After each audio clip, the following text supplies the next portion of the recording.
The Pontiac GTO is one of the most sacred names in American automotive history. The car that John DeLorean turned into a legend. The car that sold 97,000 units in 1966 and made Pontiac the coolest brand in America. The car that, for one extraordinary decade, defined what an American muscle car was supposed to be. Now look at this car. A 1974 Pontiac Ventura. Pontiac Ventura. Small, quiet, compact.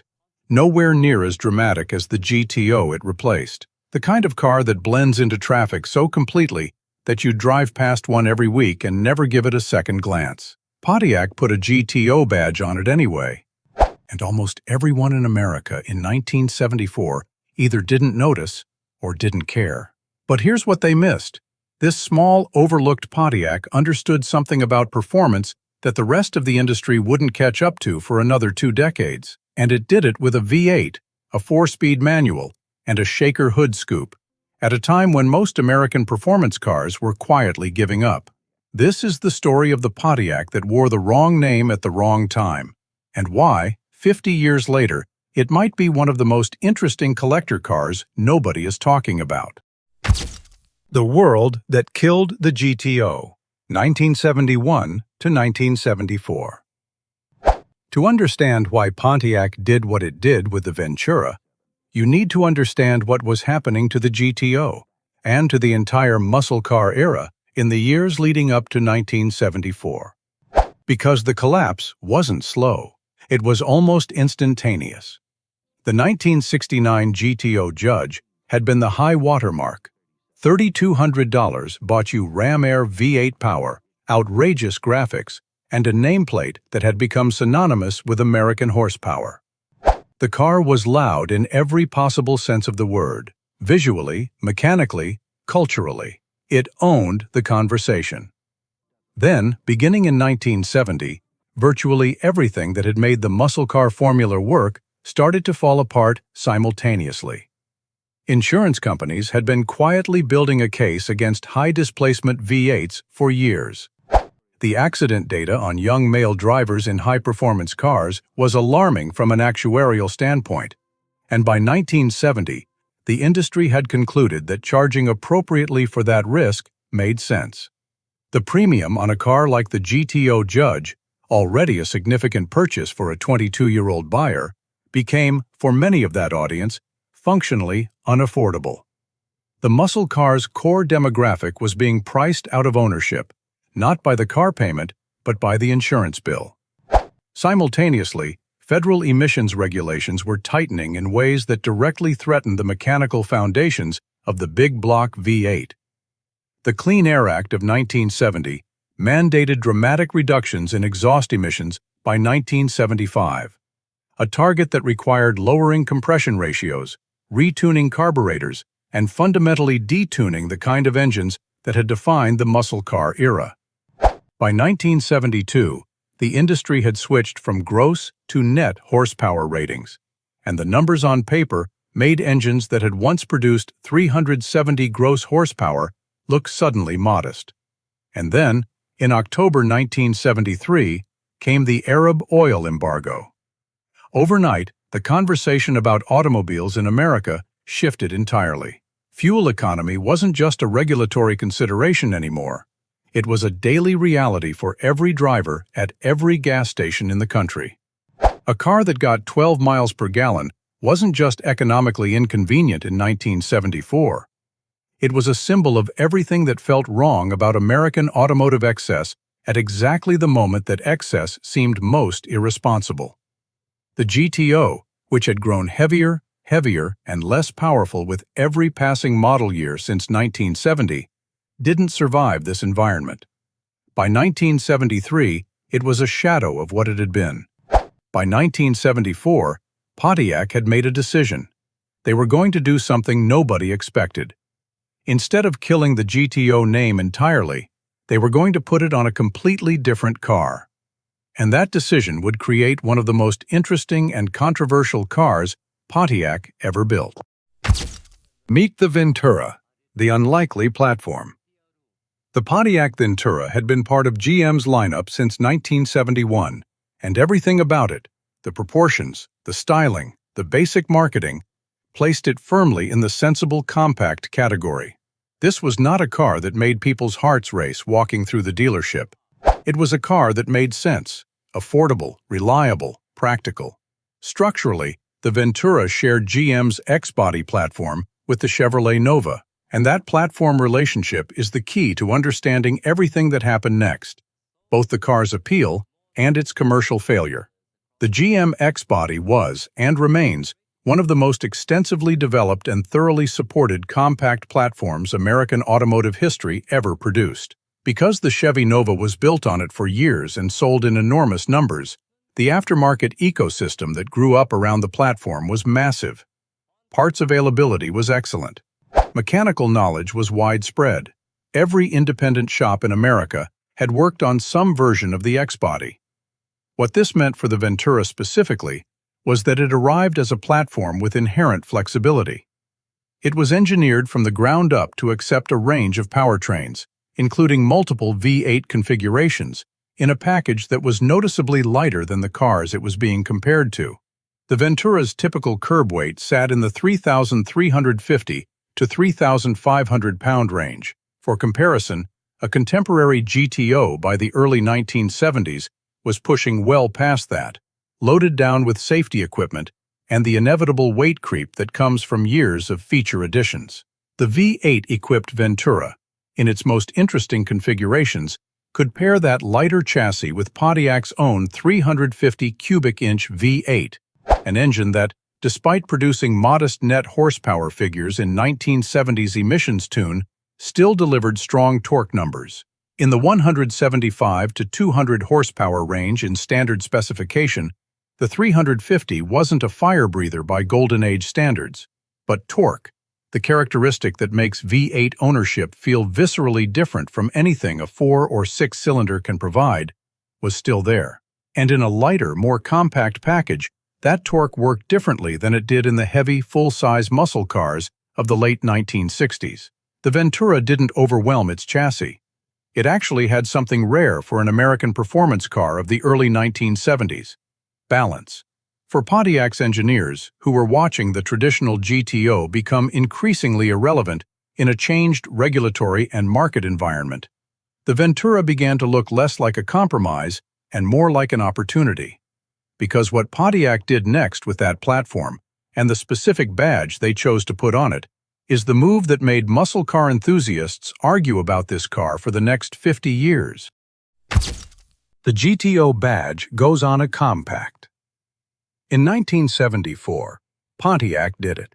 They put the GTO badge on the Ventura, and the reaction from the enthusiast community was, to put it charitably, mixed.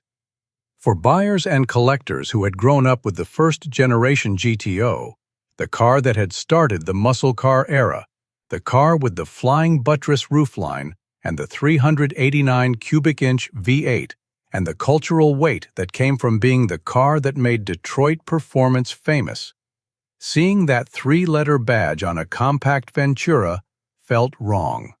Deeply, viscerally wrong.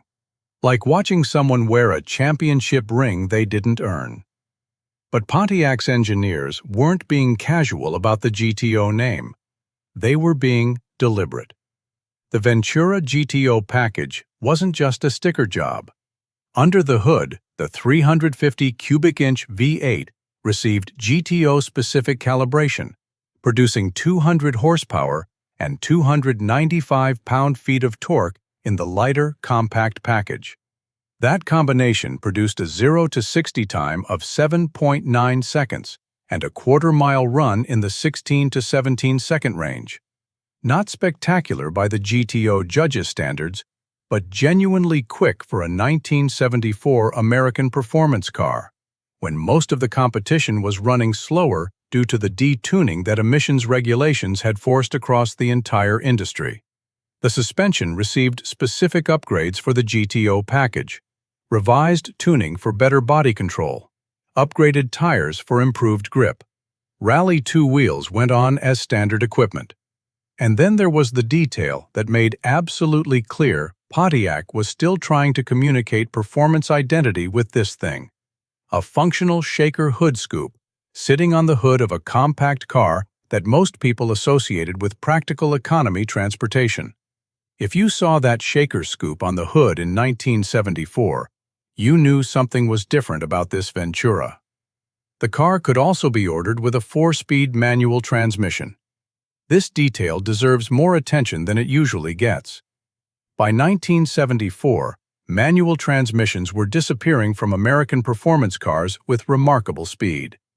The combination of tightening emission standards, changing buyer preferences, and the general softening of the American performance market meant that the 4-speed stick shift, which had been essentially mandatory equipment on any serious muscle car for a decade, was becoming a rare option. The Ventura GTO still offered it. That made the 1974 Ventura GTO, in its highest specification form, one of the last direct connections between the Golden Age's driver-focused manual transmission muscle car tradition and whatever American performance was going to become next. Whether that was enough to make it a real GTO, in the sense that mattered to enthusiasts who'd owned the first generation, is a question that still generates genuine argument. And honestly, both sides of that argument have a point. The honest debate. Was it really a GTO? Let's be honest about this car, in a way that most automotive nostalgia coverage avoids. The comment section on any article about the 1974 Pontiac Ventura GTO contains a predictable set of reactions from the 40 to 65 audience who remember this era firsthand. One commenter on the article that inspired this video put it directly: "There's really nothing about the Ventura-based GTO that qualifies as a muscle car." Another: "It is just a Chevy Nova with a different nosepiece and grille." A third: "Sad but true. The Ventura-based GTOs were nothing more than Chevy Novas with derated V8s and a bunch of GTO pinstriping." These aren't unfair observations. They're coming from people who were young buyers in 1969 and 1974 and who experienced both versions of the GTO from the showroom floor. Their judgment carries real weight. A 1969 GTO judge with the Ram Air 4 made 370 gross horsepower from a 400 cubic inch V8. It could run the quarter mile in the low 13-second range in optimal conditions. It had a presence, a visual identity, and a performance capability that demanded attention. A 1974 Ventura GTO made 200 net horsepower from a 350 cubic inch V8 and ran the quarter mile in 16 to 17 seconds. It shared its platform and much of its architecture with the Chevy Nova. Whatever the shaker scoop and rally 2 wheels communicated from the outside, the mechanical reality was considerably more modest than the name suggested. So the criticism is legitimate. But here's where the story gets more interesting than the criticism allows for. What the 1974 Ventura GTO was doing, taken on its own terms, evaluated in the context of 1974 rather than compared to 1969, was genuinely ambitious for the moment. In a year when most American performance cars were either disappearing entirely or surviving as barely disguised economy cars with performance graphics, Pontiac was still building a compact V8, offering a 4-speed manual transmission, upgrading the suspension specifically for handling rather than just appearance, and putting a shaker hood scoop on the result. Was it as fast as the 1969 GTO judge? No, not even close. Was it as meaningful a performance statement as anything Pontiac had built at the peak of the horsepower era? No. But was it, in 1974, one of the more honest attempts by any American manufacturer to keep a performance identity alive in genuinely difficult conditions? Actually, yes. The 1974 Ventura GTO was a compromise. But it was a specific, considered, engineering-driven compromise, not a cynical marketing exercise designed to fool buyers into thinking they were getting something they weren't. The idea that was 20 years early. Here's the historical argument for the 1974 Pontiac Ventura GTO that almost nobody was making at the time, but that becomes increasingly compelling from the vantage point of 50 years later. What Pontiac was attempting with the Ventura GTO was, in concept, Essentially, what the entire performance car industry would eventually conclude was the right approach. Smaller footprint, usable V8 power, better weight distribution, improved chassis dynamics relative to the engine's output, approachable running costs, a car that felt genuinely engaging to drive rather than simply powerful in a straight line. Look at where American muscle cars went over the following 2 decades. The Mustang GT of the late 1980s and early 1990s, the car that revived the pony car concept during its own era of doubt, was built around exactly this philosophy. Not the biggest displacement available, but the right power in a lighter, more manageable package. The Fox body Mustang's appeal came specifically from its lighter weight and better balance compared to the heavy, underpowered smog-era cars that had preceded it. Look at what BMW was doing at the exact same moment. The first M-Series cars, which would become the benchmark European performance cars of the late 1970s and 1980s, were built around the same idea: less car, more driving. The Ventura GTO wasn't as sophisticated as any of these later examples. It arrived before the rest of the industry was ready to hear what it was saying. But the underlying thesis, that performance doesn't require maximum displacement in maximum weight, that a lighter, more balanced V8 car can deliver a more engaging experience than a heavier, more powerful one. That thesis turned out to be right. Pontiac was just about 20 years ahead of the moment when mainstream American performance car buyers were finally ready to agree. And that, historically, is a genuinely interesting place to have been, even if nobody noticed it at the time. The practical advantage: why it's easier to own today. For the collector community today, the Ventura GTO occupies a genuinely unusual position, and one that's arguably more appealing now than it was in 1974. Here's the practical reality of owning the big-name muscle cars that the Ventura GTO's critics would prefer.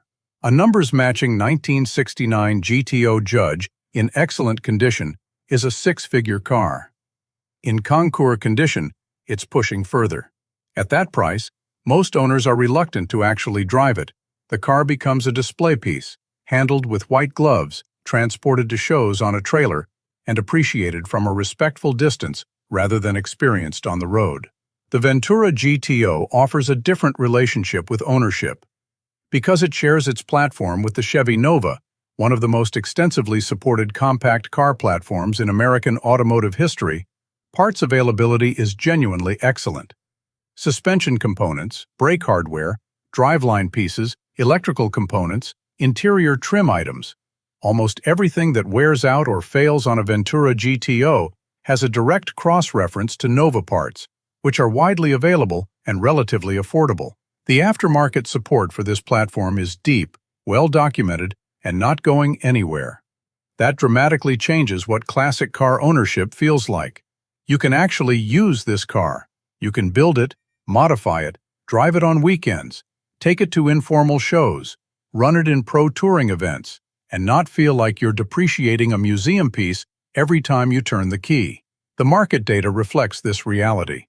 Classic.com shows that the 1974 Pontiac Ventura GTO has averaged approximately $35,200 in recent transactions, with asking prices typically ranging from the mid-$20,000 up to around $40,000, depending on condition, originality, and documentation. For a 4-speed manual, shaker-scoop-equipped V8 from 1974, with genuine GTO nameplate history and a platform that's a dream to restore and maintain, that's not just affordable by classic muscle car standards. It's genuinely attainable for the kind of buyer who actually wants to drive their car rather than just own it. The transaction volume is admittedly thin, only a handful of publicly documented sales in the past year. This car is genuinely rare in the market, which cuts both ways. Finding one takes patience. But it also means you're not competing with 100 other buyers every time a clean example surfaces. 200 horsepower, a 350 V8, a 4-speed manual transmission, a shaker hood scoop, and a GTO badge that most enthusiasts in 1974 thought Pontiac had no business putting on a compact car. The 1974 Pontiac Ventura GTO arrived at exactly the wrong moment. Too small and underpowered for the buyers who still wanted classic muscle. Too V8 heavy and performance-focused for the buyers who were transitioning toward efficiency. It fell through the gap between two worlds and disappeared without making much of an impression on either. But the idea underneath it, smaller, lighter, more usable V8 performance with better chassis dynamics, that idea turned out to be right. The rest of the American performance car industry just took another 20 years to agree. Now I want to hear from you. Do you think the Ventura GTO deserved the GTO badge? Or was it always going to be a compromise that couldn't live up to the name? Drop your answer in the comments. We read every single one.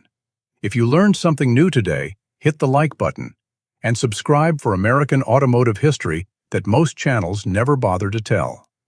See you next time.